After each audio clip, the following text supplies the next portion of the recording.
Il sistema era semplice: presentavano gli F24, deleghe di pagamento per contributi, pagavano debiti inesistenti, chiedevano poi rimborsi inesistenti che in molti casi erano riusciti a incassare.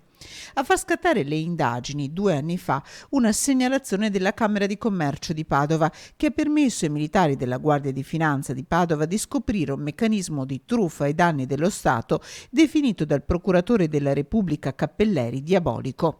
2 le persone agli arresti domiciliari, un ex commercialista e un programmatore informatico residenti tra le province di Padova e Venezia. Una truffa da 7 milioni e 300 mila euro in totale, con 3 milioni e 400 mila euro già incassati. Attraverso la finzione di essere contribuenti si riusciva, attraverso un meccanismo di rimborsi che effettivamente non erano dovuti, ad ottenere denaro in restituzione dalla istituzione tributaria. Questi rimborsi entravano poi nelle tasche dei principali indagati e monetizzati o attraverso prelevamenti in contanti oppure destinati su conti esteri, principalmente croati, al fine di ostacolare l'identificazione dell'origine del profitto di natura delittuosa.